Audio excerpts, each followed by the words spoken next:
Então, hoje, sendo um dia festivo para nós, onde nós celebramos a ceia, eu gostaria de refletir com vocês sobre um aspecto em especial a respeito disso. Por quê? Nós temos uma ordem de Jesus. Quando ele instituiu a ceia, ele disse: "Fazer isso em memória de mim. Todas as vezes que beberdes, né, que comerdes e beberdes, em memória de mim." Por que essa referência a uma prática aplicada à igreja, uma ordenança, para se tornar uma rotina, não uma rotina no sentido assim de desprezar, mas uma rotina, uma prática constante para a igreja celebrar a ceia, esse ato memorial? Se a gente pensar um pouquinho sobre o significado disso, nós estamos ali tomando do cálice, do pão, lembrando sempre da nossa dependência de Cristo, não é verdade? Então, esse é um aspecto muito importante da vida cristã.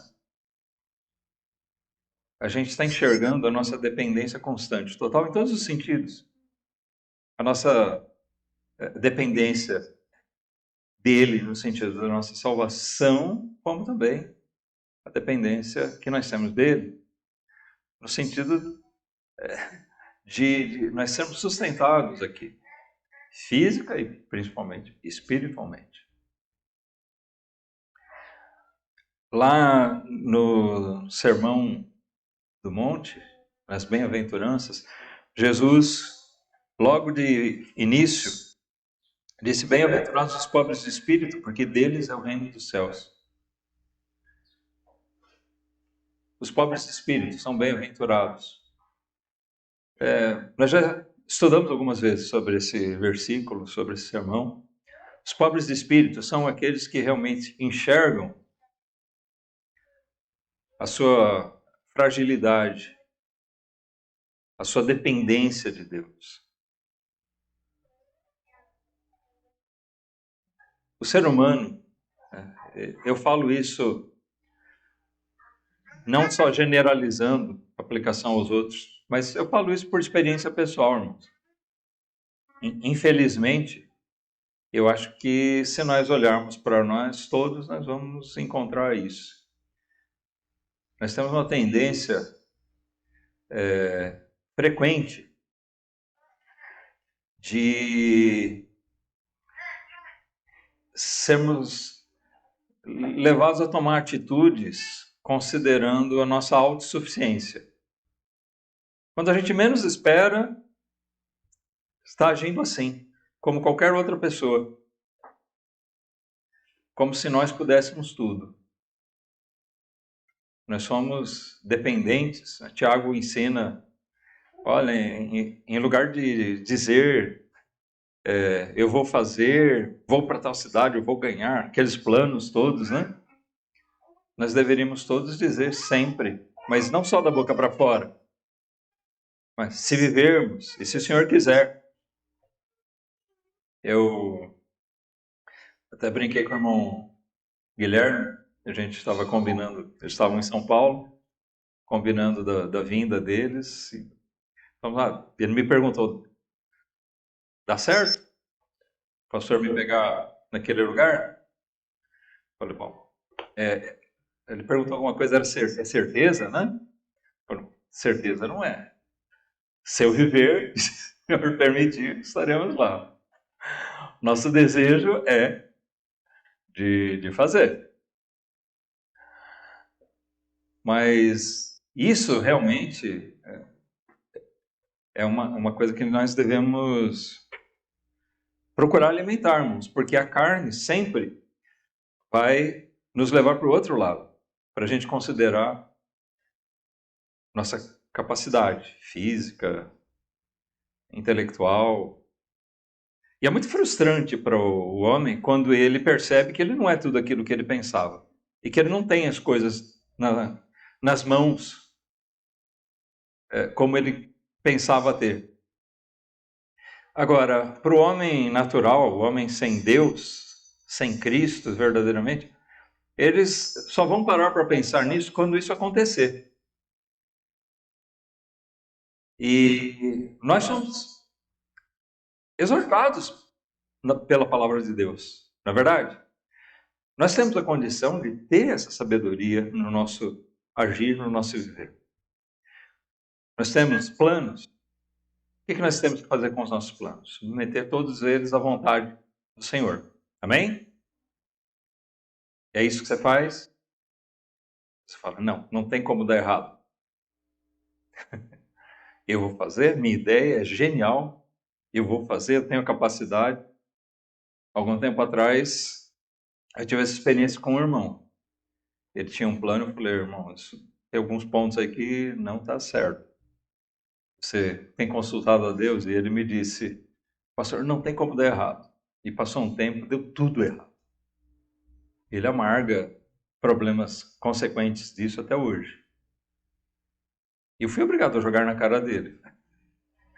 Quer dizer, lembra o que eu te falei. Sempre tem como dar errado. A gente não tem as coisas nas mãos. Nossos planos são falíveis. O mundo é um sincronismo de muita coisa que acontece. Nós fazemos uma viagem, por exemplo, irmãos, às vezes eu sou um bom motorista, estou atento, eu sou cuidadoso, eu penso, não há perigo, eu vou me conduzir, eu vou fazer a viagem tranquila. Mas você não sabe dos outros. Às vezes o outro que vem atrás, ou na frente, ou do outro lado, ele não tem as mesmas condições que você.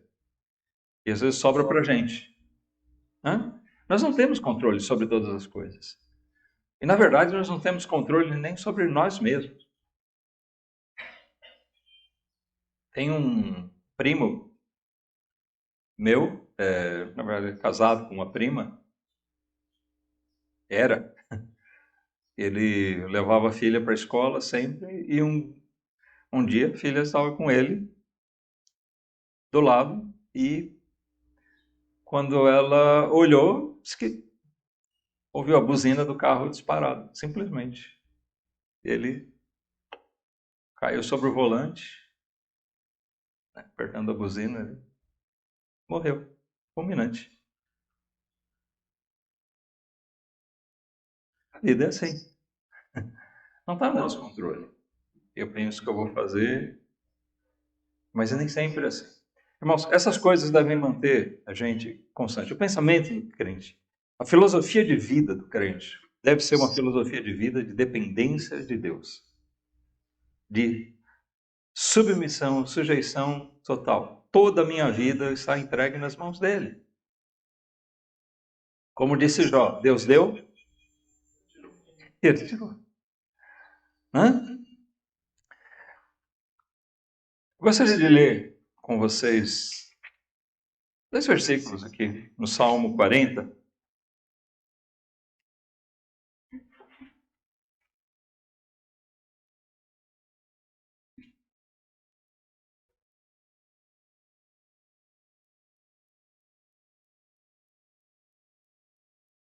Na verdade, eu vou ler o versículo 16 para a gente ter uma contextualização melhor. Mas destaque aqui para o versículo 17, tá? Ele diz assim: folguem e alegrem-se em ti os que te buscam. Digam constantemente os que amam a tua salvação. Magnificado seja o Senhor. Uma atitude de louvor, e ele convoca outros aqui. Junto com ele, se alegrem nas coisas de Deus. Os que amam a salvação do Senhor. Ele diz que constantemente magnifiquem, engrandeçam ao Senhor. Mas o versículo 17 diz: mas eu sou pobre e necessitado. Contudo, o Senhor cuida de mim. Tu és o meu auxílio e o meu libertador. Não te detenhas, ó meu Deus. Então nós encontramos aqui no desfecho desse salmo uma declaração de insuficiência. Lembra do pobre de espírito? Aqui é a declaração de um pobre de espírito. Eu sou pobre e necessitado. Bom, se ele diz aqui eu sou pobre e necessitado, quem escreveu isso aqui deve ser aquele mendigo lá da parábola de Jesus, né? Do que ele conta. Não é uma parábola, né? Pelo que tudo indica, porque tem nome lá. Era o mendigo que escreveu? Não, a gente olha lá. Esse salmo é reputado a quem? Ao rei Davi. Davi, o rei. Eu sou pobre e necessitado. Davi era o rei. Glorioso rei de Israel. Talvez em riqueza ele só tenha sido sobrepujado pelo filho, que acumulou as bênçãos do reinado dele. Mas ele se declara pobre e necessitado. Ele não está falando disso materialmente. Talvez nesse momento, e talvez em vários momentos da vida de Davi, ele se viu desprovido do conforto do seu reinado, da prosperidade dele. Teve momentos em que ele teve que até deixar o seu reino, o seu palácio, né? Mas, irmãos, a declaração dele é clara em se confessar alguém dependente de Deus. Fica claro aqui que ele está mostrando uma pobreza de espírito. Ele não diz eu estou pobre, mas eu sou pobre e necessitado. Ele se reconhece assim, não como uma condição momentânea, talvez como que murmurando, lamentando o que ele havia perdido, ou o que ele poderia ter e não tem. Não, ele não está falando nesse sentido. Davi era que mesmo nos momentos de glória do seu reino, certamente ele tinha esse entendimento, assim como nós temos, porque ensinado por Deus. Como nós, talvez em muitos momentos ele fosse levado pela carne a confiar que ele poderia todas as coisas. Mas o que nós vemos com frequência na fé que Davi tinha era declarar isso. E, irmãos, essa é a mentalidade que nós precisamos ter. Amém? Eu sou pobre e necessitado. Eu sou fraquinho. Nós somos fracos. O mundo, talvez se alguém assistindo a gravação dessa pregação futuramente, vem dizer, que pensamento pequeno dessa gente, desse pregador. Mas a pessoa vai ter que considerar o seguinte, ela tem que olhar que é a palavra de Deus que está dizendo isso. Um rei estava dizendo isso. Eu sou pobre e necessitado. Essa é a maneira correta de nós nos enxergarmos nessa vida.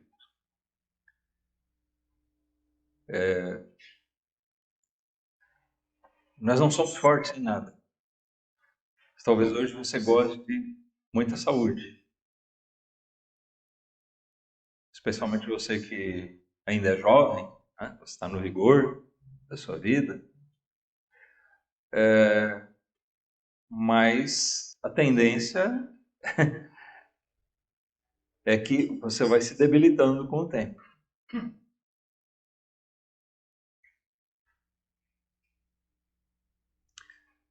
Mas a nossa vida não se resume na saúde física. E muito menos na nossa condição financeira. Nós somos fracos, pobres, necessitados espiritualmente. Entende onde eu quero chegar?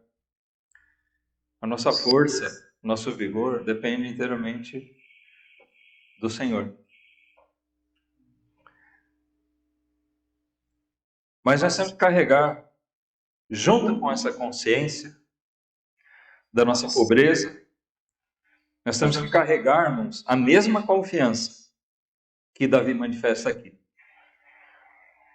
Contudo, o Senhor cuida de mim. Tu és o meu auxílio. Nós cantamos hoje que diz, tu és o meu amparo. É o mesmo sentido. Nós temos que reconhecer o quanto nós somos fraquinhos e andar confiados no Senhor. Quando a gente anda confiado, aquele que confia mesmo, ele se submete, ele se sujeita. Porque ele sabe que aquele a quem ele está se submetendo, se sujeitando, é digno de confiança e ele sente segurança em depender dele. Irmãos, eu fico feliz por concluir que eu dependo de Deus, que eu dependo do Senhor e não de mim. Porque se eu depender de mim, eu já cheguei à conclusão de que o resultado não pode ser dos melhores, não é de se esperar um resultado bom. O apóstolo Paulo, lá em 2 Coríntios,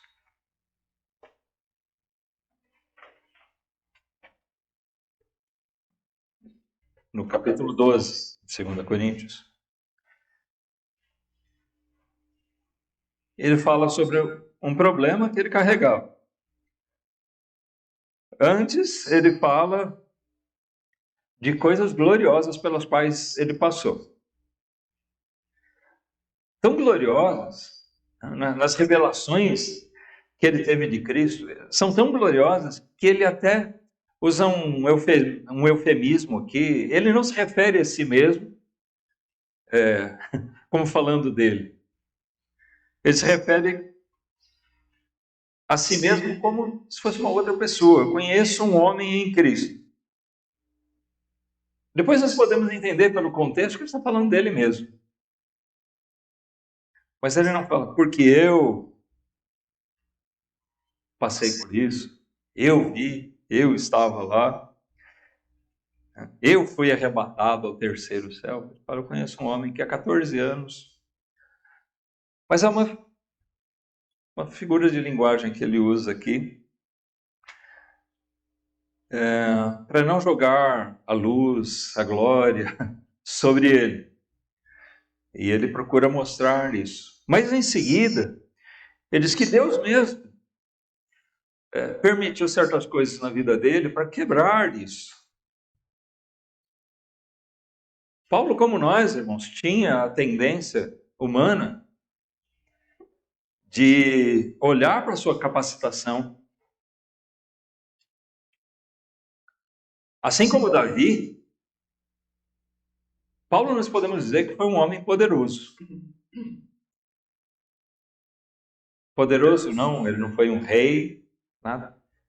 Mas nós vemos como ele era poderoso no sentido da influência que ele exerceu. Hoje nós enxergamos o trabalho de Paulo, o Evangelho, boa parte do Novo Testamento foi escrito por ele. Esse homem era um doutor da lei. Ele era um homem formado aos pés de um dos maiores mestres, se não o maior mestre da sua época, dentro do judaísmo. Ele era um homem, como ele diz, hebreu de hebreus, fariseu, da seita mais forte dentro do judaísmo. Alguém que realmente seria grande se ele permanecesse dentro do judaísmo, seria grande dentro da religião ali, tanto que aquelas cartas de autorização para perseguir a igreja que ele conseguiu não foi à toa, não. Mas Paulo também era um homem estudado, ele tinha profundo conhecimento da filosofia grega. Ele era culto, um homem extremamente capacitado. Ele poderia confiar muito em si mesmo, mas várias vezes ele disse: não, o que eu quero mostrar é Cristo crucificado. Nada além disso. Quando nós celebramos a ceia, irmãos, nós estamos falando do Cristo crucificado, o sangue vertido, seu corpo entregue por nós na cruz. Amém? Então é bom que a gente celebre a ceia com essa lembrança. Porque quando nós pregamos Cristo crucificado, nós estamos falando para as outras pessoas da necessidade que elas têm de crer nele também, como seu Redentor, mas também estamos lembrando que se nós estamos aqui hoje é graças ao que ele fez por nós.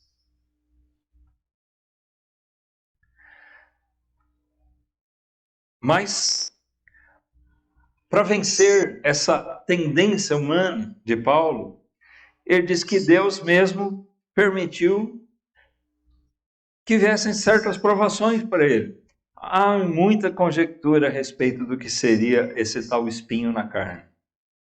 Porque ele diz aqui no versículo 7, e para que não me exaltasse pela excelência das revelações, aquelas revelações que ele teve, que ele recebeu, foi-me dado um espinho na carne. A saber, ele descreve assim, um mensageiro de Satanás para me esbofetear, a fim de não me exaltar. Não é aqui um demônio que vinha dar tapas na cara de Paulo. Mas ele se expressa dessa maneira também, novamente usando uma figura de linguagem, para demonstrar que havia alguma coisa proveniente do mundo, mas que Deus permitiu para que ele fosse humilhado, para que ele não se exaltasse. E ele diz assim no versículo 8, acerca do qual 3 vezes orei ao Senhor para que se desviasse de mim, para que Deus tirasse isso da frente dele, da vida dele.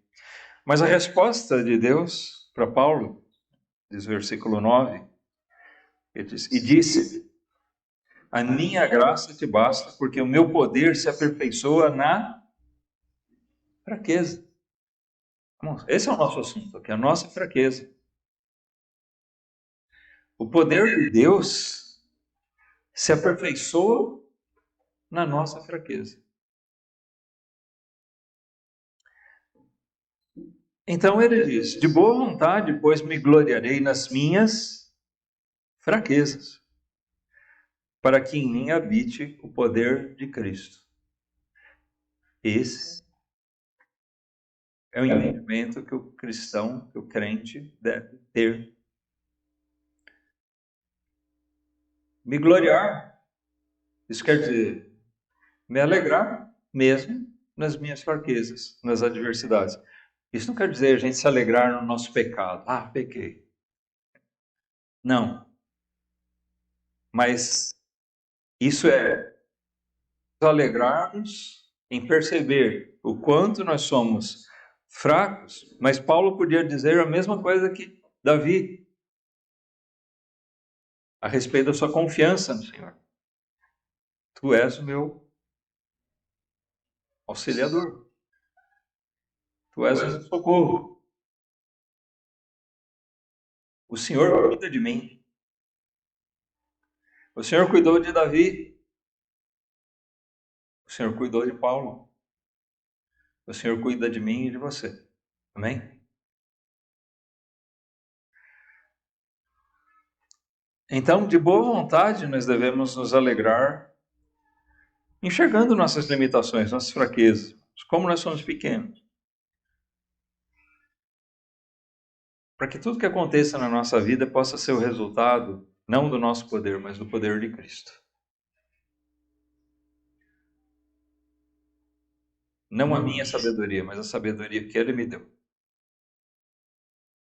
Se nós agimos, tomamos atitudes sem orar, sem colocar nas mãos de Deus, nós não podemos queixar de nada se der errado, né? Mas se der tudo certo, Sabe que isso é um perigo para o cristão? Quando a gente não submete as coisas a Deus e sai fazendo e dá certo, é mais perigoso do que dar errado.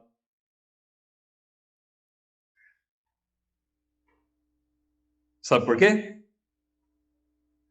Porque nós passamos a confiar na nossa suficiência.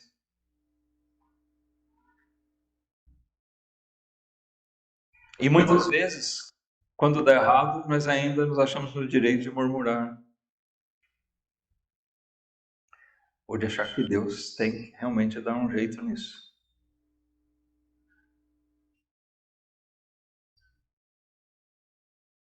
Ao passo que se nós submetemos realmente tudo ao Senhor e esperamos que Ele nos dê a direção, a sabedoria, irmãos, em cada coisa nós podemos ter a certeza, a convicção de que aquilo foi o melhor. Uma coisa que sempre me deu muita paz na minha vida foi quando eu agi assim, irmãos. Coisas que eu coloquei debaixo de oração e esperei. Algumas coisas demoram para vir a resposta de Deus. Mas sempre que eu esperei a resposta do Senhor, eu descansei. Porque, seja qual for o resultado que veio daquilo, eu sei que foi a vontade de Deus. É bom você poder descansar nisso. E, assim, nós nos gloriamos no poder de Cristo. Não em nós mesmos. Cuidado se você passa a se gloriar em si mesmo. Olha, eu fiz isso, isso e aquilo. Mas também eu fui muito esperto. Né? Muitas vezes os crentes estão agindo assim, reputando as suas próprias virtudes. Cuidado com isso. É uma bênção quando nós podemos olhar e dizer: o Senhor me guiou. Ele me deu o rumo certo. E eu descanso naquilo que Ele proporcionou, tanto na direção dele quanto nos resultados.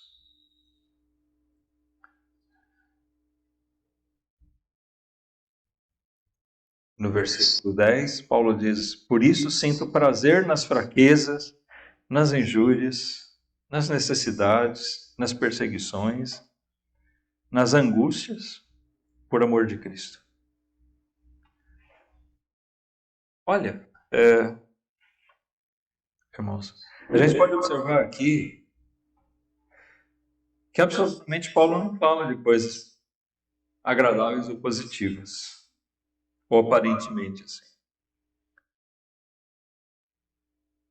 Ele fala: eu sinto prazer nessas coisas, nas minhas próprias fraquezas, nas injúrias que eu sofro, nas falsas acusações, nas necessidades que eu passo, nas perseguições que eu sofro, nas angústias. Paulo tinha angústia, passava por momentos angustiosos, tensos, mas ele diz: nessas coisas que eu passo por amor de Cristo. Quando nós confiamos nele, enxergamos a nossa total dependência dele, todas as coisas que vierem, as bênçãos vão ter um prazer maior, porque nós vamos nos alegrar, dar graças. Senhor, obrigado por isso. Mas Paulo também nos ensina a nos regozijarmos, a termos prazer bem nos resultados quando eles trouxerem para nós algum tipo de sofrimento. Mas se é por amor a Cristo, está valendo. Amém? Está valendo e é bom. Nós estamos aqui para isso mesmo. Nós não estamos aqui para ficar ricos. Nós estamos aqui para servir ao Senhor. Na alegria ou na tristeza. Na fartura ou na necessidade. Paulo falou: eu aprendi a ter tanto fartura quanto padecer necessidade.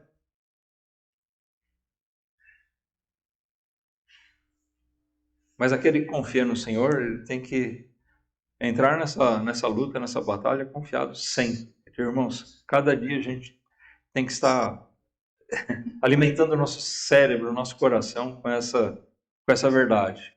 Eu sou fraco,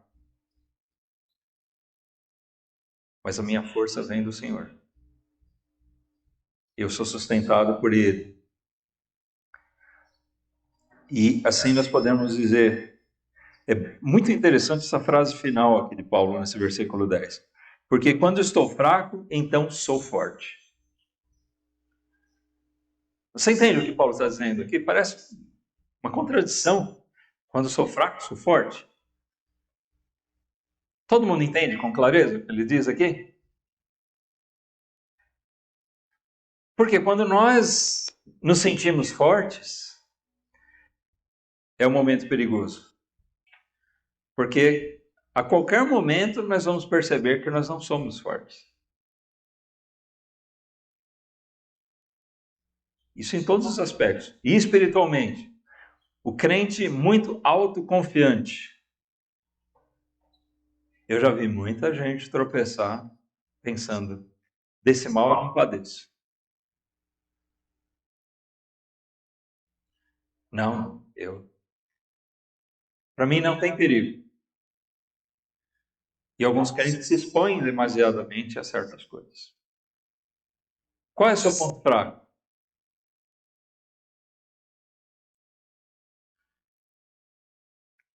Nós temos muitos pontos fracos. Muitos. E alguns a gente nem conhece. Você só vai perceber, conhecer aquele seu ponto fraco depois que você já caiu, né? Mas tem alguns pontos principais assim, né? Alguns são mais sujeitos à parte financeira, outros mais sujeitos na área sexual. Por exemplo, tem homens cristãos que são muito bem resolvidos, bem casados, satisfeitos, e por isso eles pensam, adultério para mim é uma coisa que não existe. Eu não corro esse risco. Ou um jovem que se considera firme, prostituição, não. Eu sou um crente fiel. Jamais eu incorreria nisso. Cuidado. Você sabe que tem um homem que era chamado assim, segundo o coração de Deus. Mas ele tinha claramente uma fraqueza na área sexual. E ele caiu nisso. Davi, o grande tombo na vida espiritual dele foi aquilo. Nós temos que entender que nós somos fracos. Isso não quer dizer que então nós vamos cair de qualquer jeito. Não. É que se nós reconhecermos nossa fraqueza, nessa ou em qualquer outra área, tá?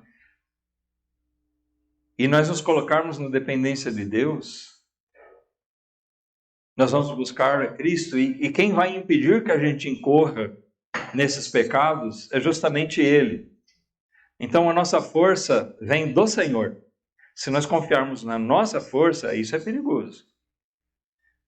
Mas quando eu sou fraco, ou seja, quando eu enxergo minhas fraquezas, quando eu sinto minhas fraquezas, quando eu padeço e vejo a minha fragilidade, é onde se exalta o poder de Deus. Deus sempre gostou de agir assim. Você lembra do caso de Gideão?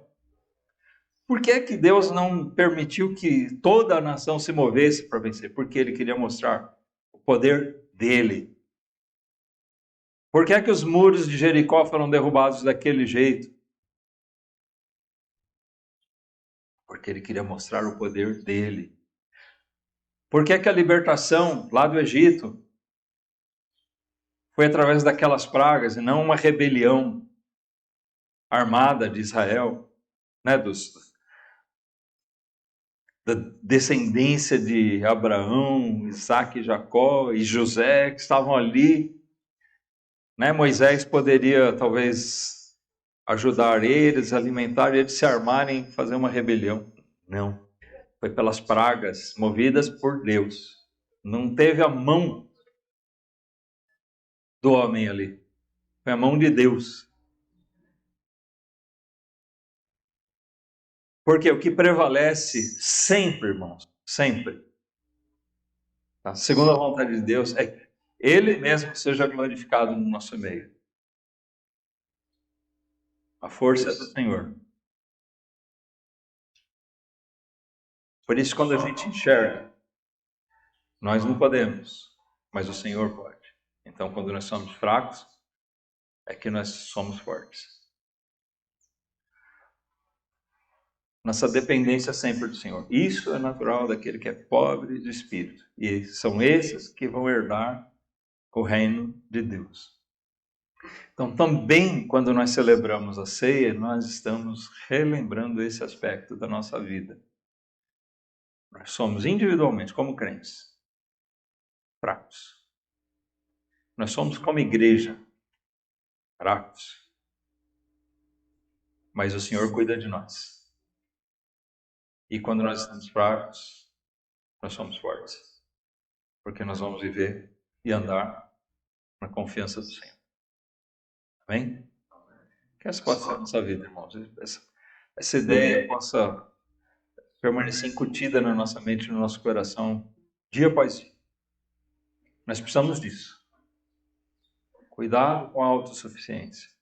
Seja mesmo um pobre de espírito. Que nós possamos andar inteiramente confiados no Senhor.